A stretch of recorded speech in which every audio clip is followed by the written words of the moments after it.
School principals, have you ever had to punish someone for something completely absurd?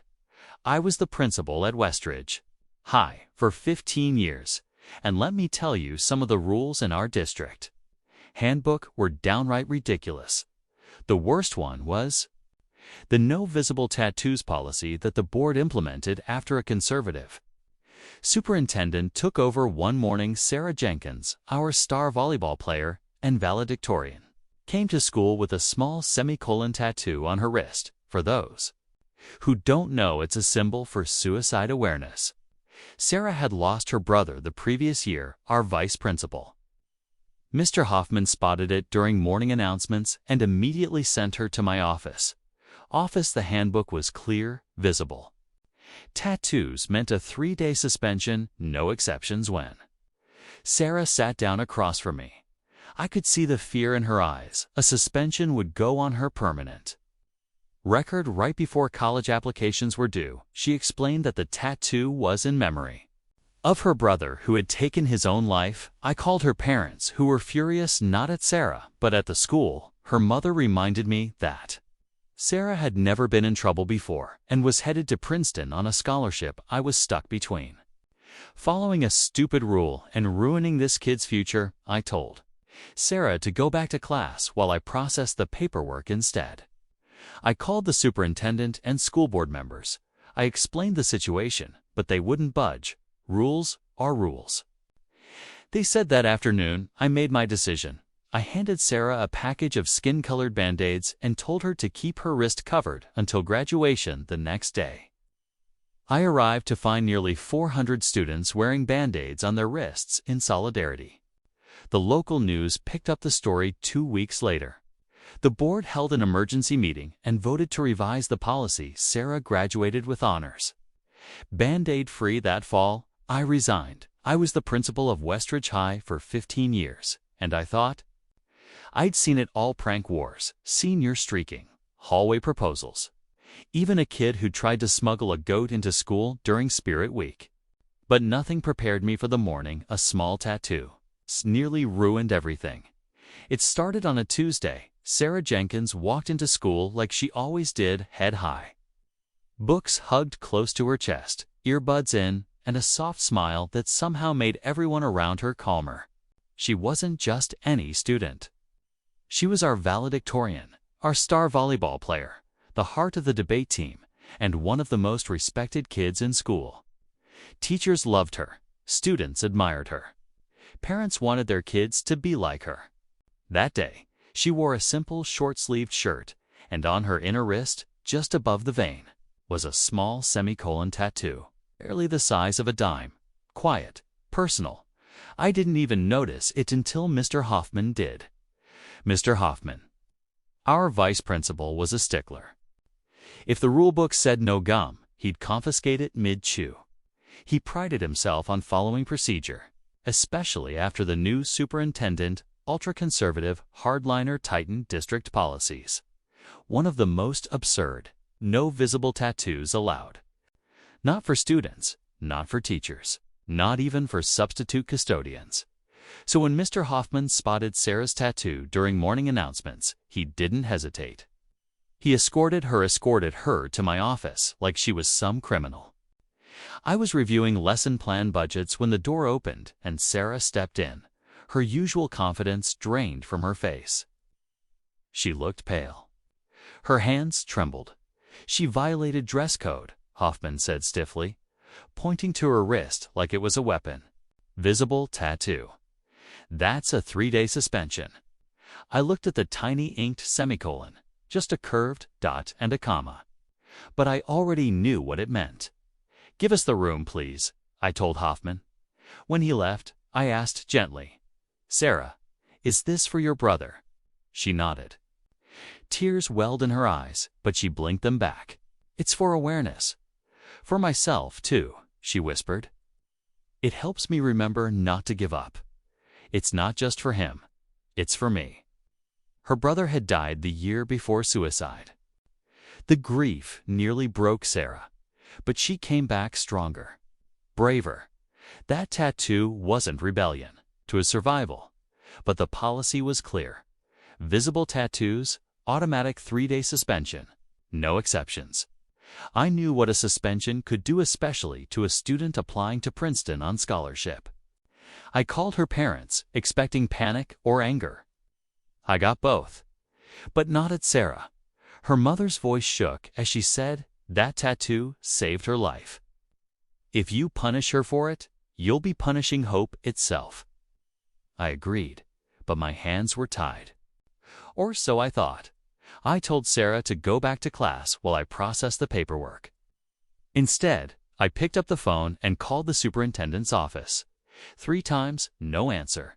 I called 3 school board members. I laid out the situation, my voice growing louder with each call. This wasn't a student drawing flames on her neck or gang signs on her knuckles.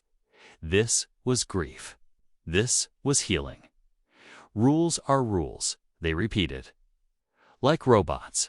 That night, I didn't sleep. I sat in my kitchen, staring at the handbook. No visible tattoos was written in black ink, but I wondered who wrote that rule. Had they ever held a sobbing mother after her son took his life? Had they ever looked into the eyes of a student who chose ink over ending it? Probably not. So the next morning, I made a choice. I met Sarah at the front doors. She looked terrified. "I can't get suspended," she whispered. "This will ruin everything." I smiled and handed her a small box.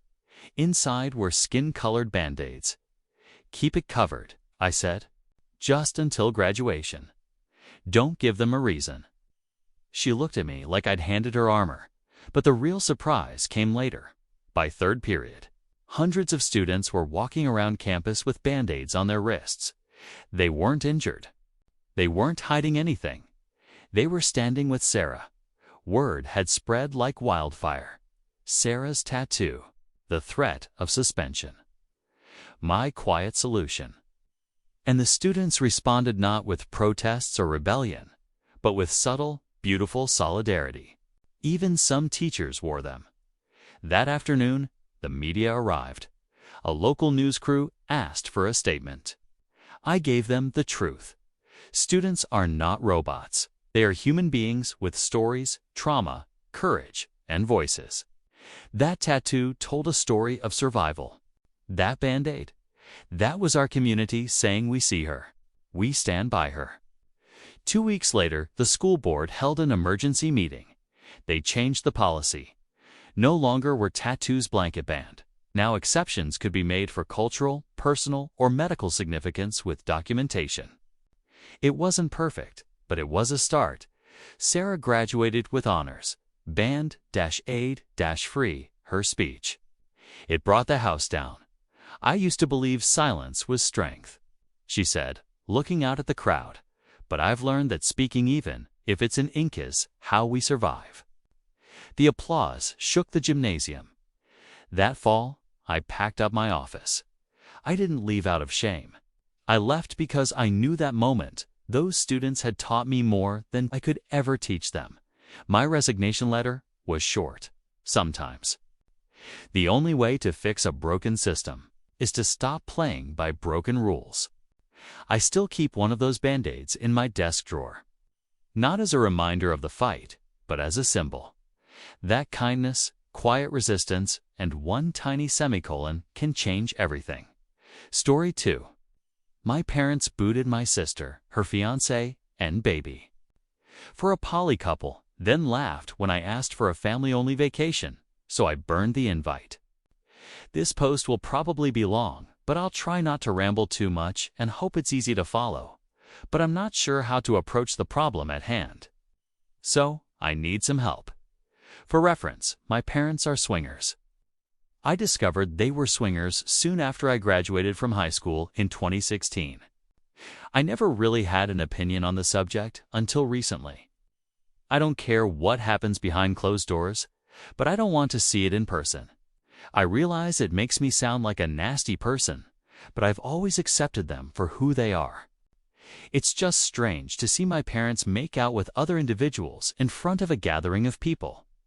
Anyway, they've been in a relationship with another couple for almost 2 years.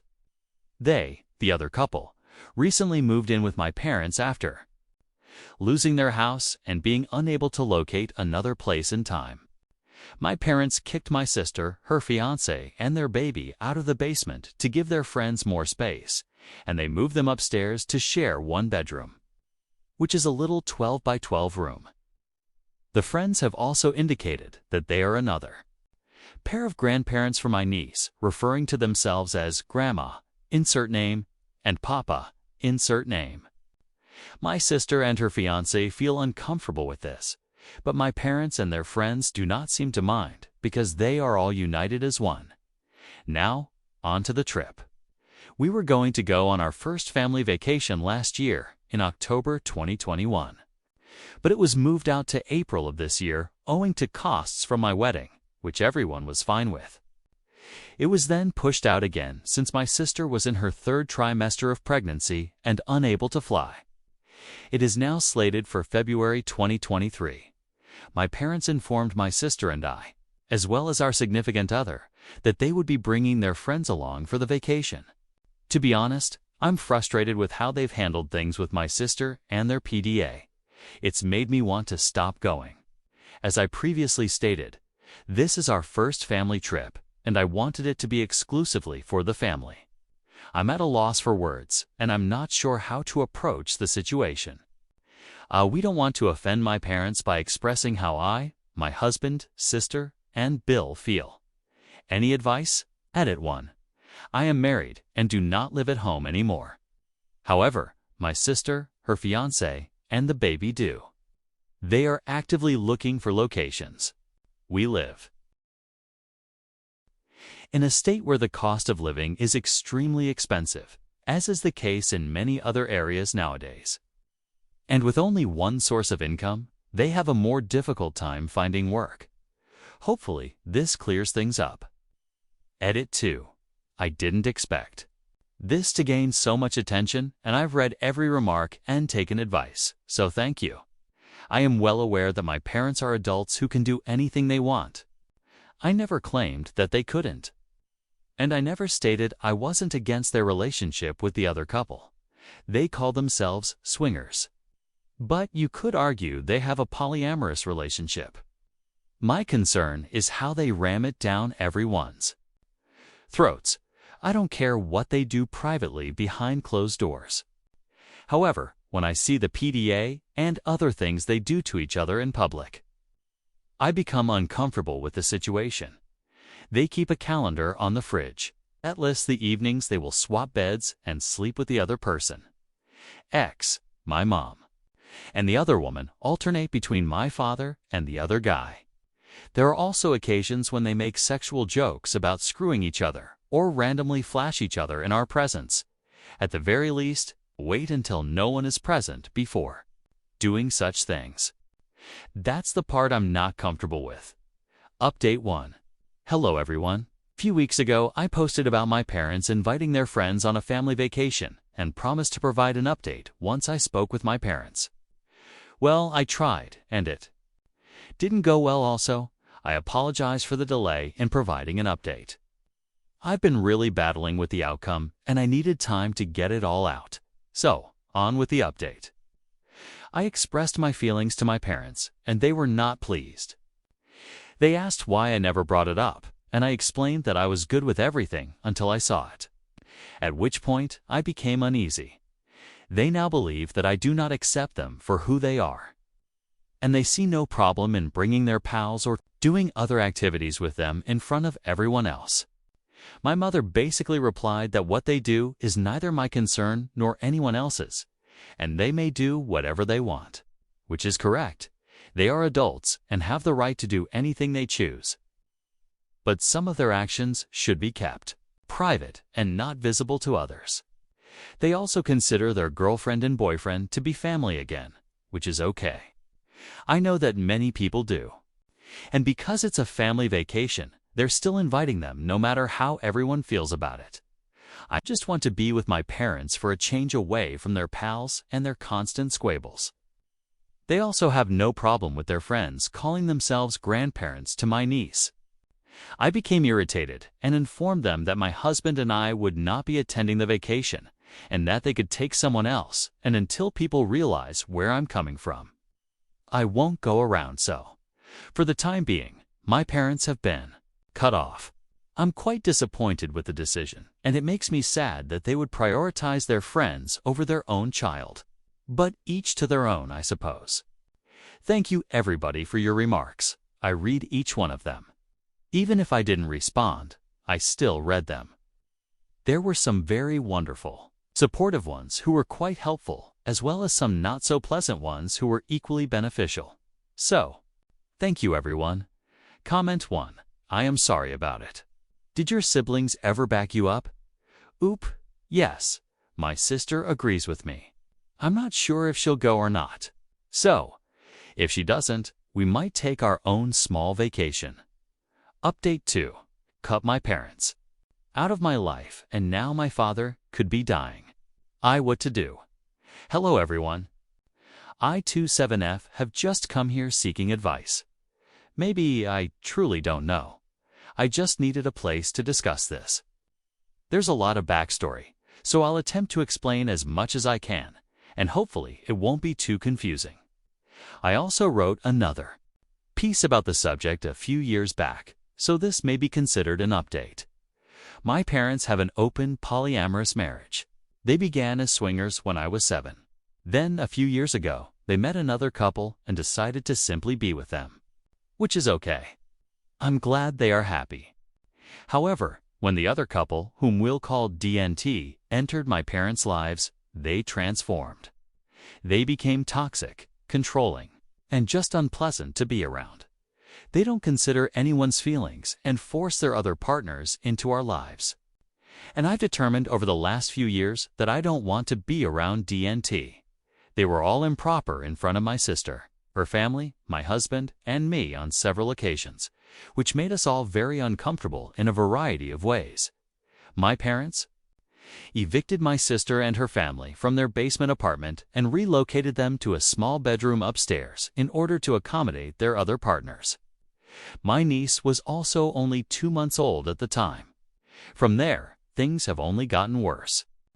Don't refer to themselves as my second parents or grandparents to my son and niece, as I've begged them not to because I barely know them. My parents have frequently chosen other partners over my sister and her family, as well as myself and my family.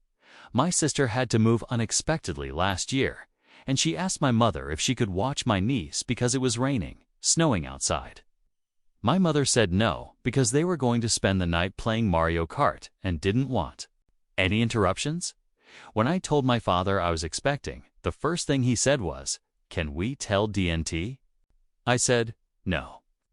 After my baby was born, I went to my parents' place for a quick 30-minute visit, and as soon as I arrived, my father texted D to let her know I was there.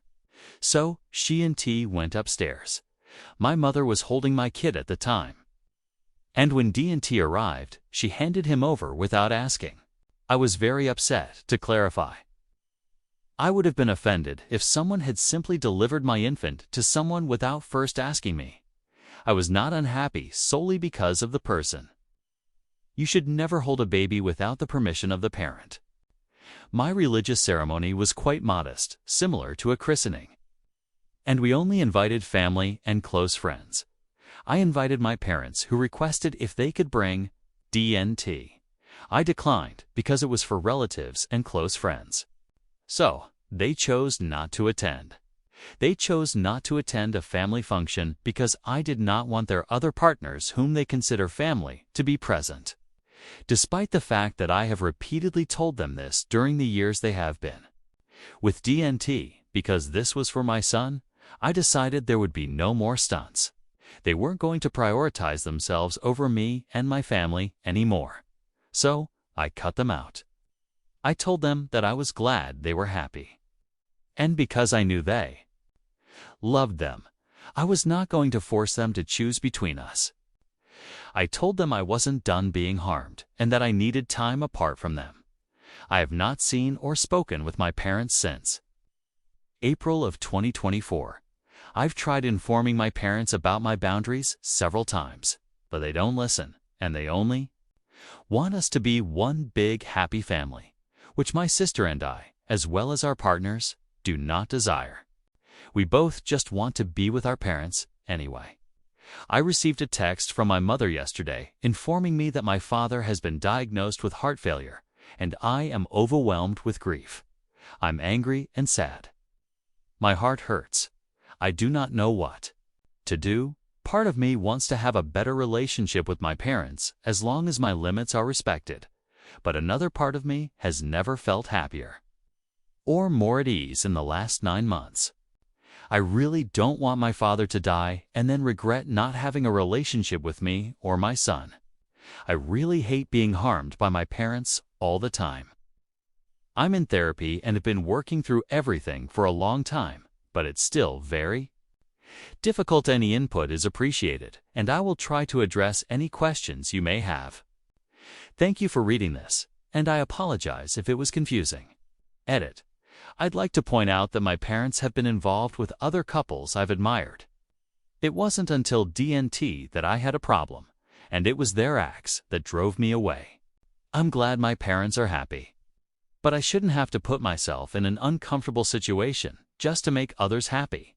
So, I decided to keep my distance in order to improve my mental health. Comment 1. This is something you must decide. They are simply reaching out because of his situation, not because they want to be better parents. They have already chosen DNT over your son. Your son does not need to view them. You can go alone to see what's going on. They want you to feel guilty and forgive them. They have not attempted to apologize. Oop, that is how I feel. I feel as if they are pressing me to see them when I am not prepared. My mom texted me a few months ago asking, "How long are you going to stay away from us? Are we still toxic?" And I feel like they're blaming me for not seeing them despite the fact that I've repeatedly spoken my boundaries and they choose to ignore them. I know it's not my fault, but they're making me feel like it is because I want to protect myself and my son from harm. O provides examples of how they were inappropriate throughout the years. Examples of inappropriate behavior include them flashing each other in front of us, my father pulling down his pants and mooning the front door when I walked in because he thought I was his girlfriend, and other inappropriate actions that should not be performed in front of others, particularly your children and their spouses. Part 1. Op 4 Polyamorous Parents and Boundaries. He would place his hand on my back, and I would plead not to be touched. I get quite uncomfortable because of an essay from my childhood, so I dislike being touched by numerous people, but he did that every time I saw them. I have attempted numerous times to express my boundaries, but they have not been honored. If these inappropriate acts stopped, I would not mind seeing them with my parents, but I shouldn't have to if it makes me uncomfortable. The boundaries I have expressed, I don't want them to consider themselves my child's second parents or grandparents. I do not want to see all of their obscene PDA.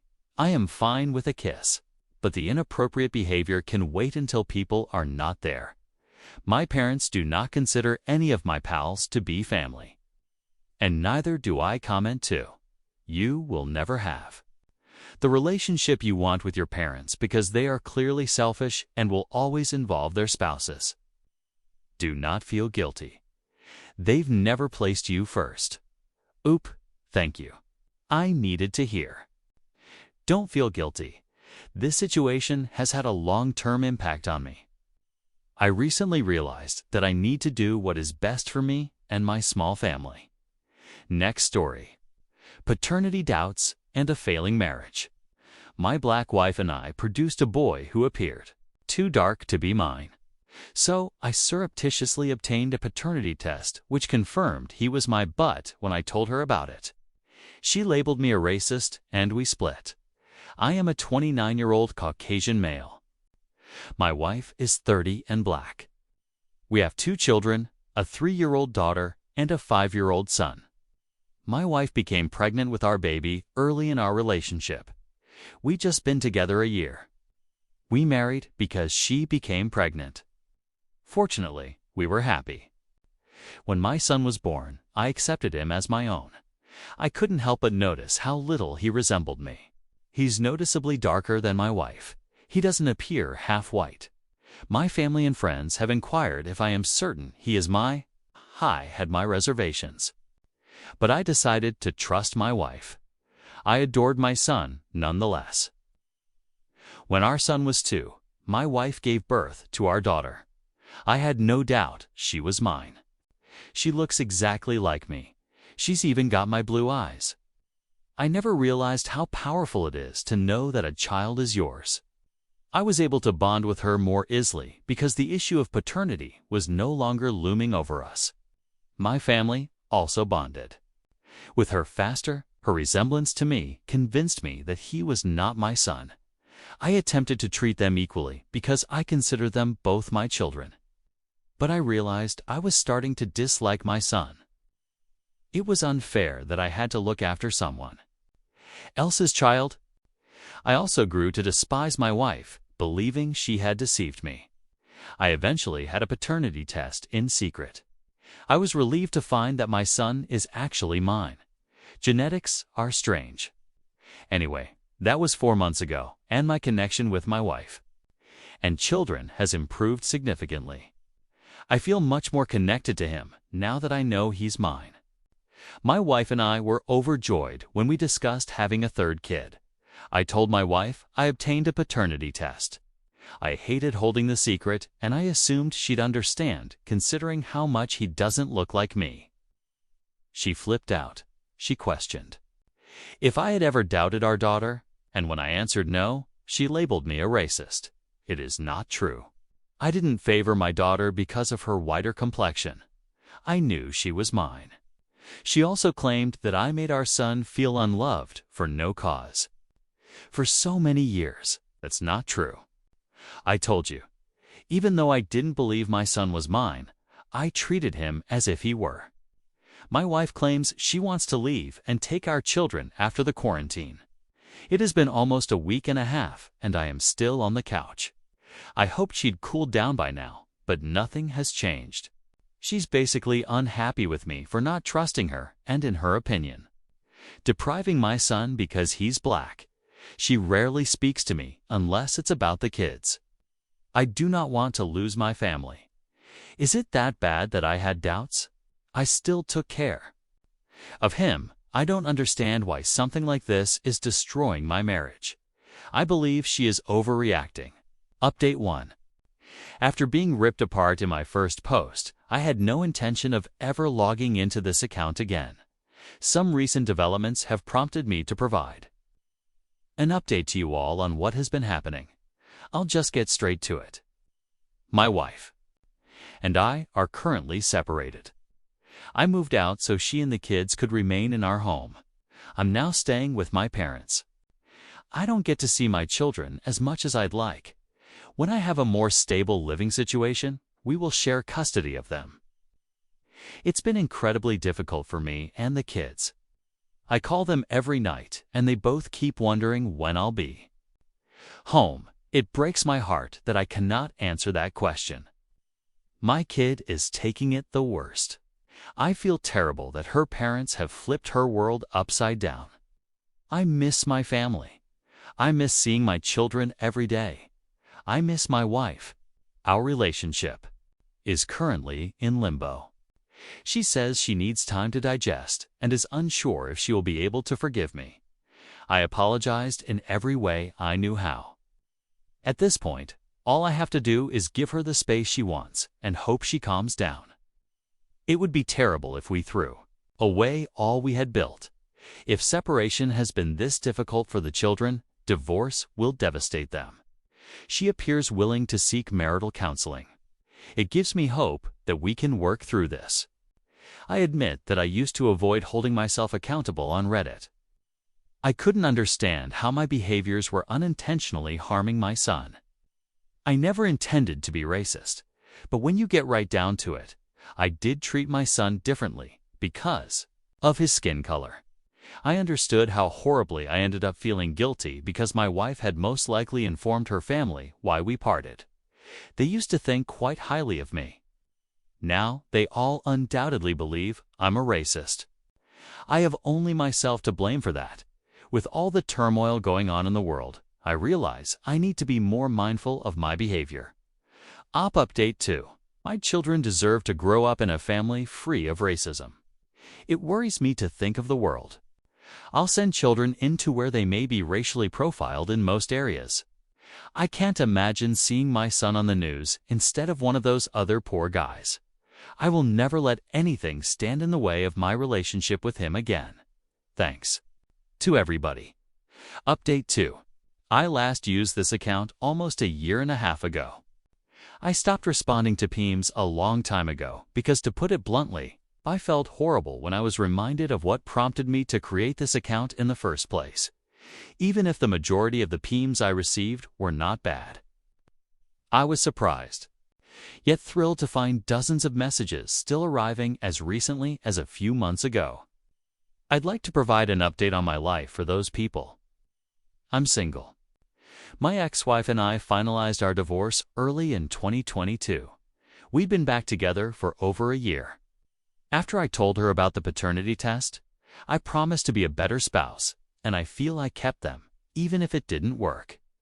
Unfortunately, things didn't go as planned, despite our best efforts, which included months of counseling, couples counseling, and private counseling for her. The truth is, she could never forgive me enough to trust me. So, it wasn't going to work. Toward the end, she refused to be intimate with me in any way. So I spent most nights sleeping on the couch or in my children's rooms. We became housemates. I would have tried to fix things indefinitely, but she was willing to accept the fact that it ended long before I could. I still cared deeply about her, and I believe I will for the rest of my life. I'm not ashamed to admit that. I still can't get over how heartbreaking it was, despite the fact that it was my fault.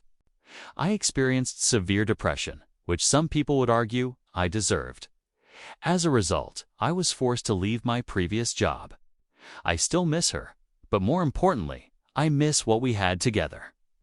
I fear the day when I find out she is in a relationship with someone else, since I know it will happen eventually.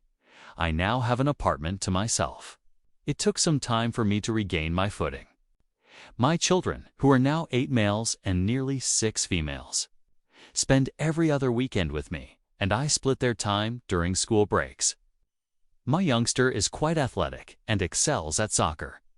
As he grew older, I saw more of myself in him than I did when he was younger. He has not heard about the paternity test, and I hope he never does. He's a lovely child. I work hard to compensate for the time I lost while I was afraid to get too close to him. My daughter is still a mini-me. She loves me almost as much as I do her. She's also athletic. I enjoy gymnastics and soccer.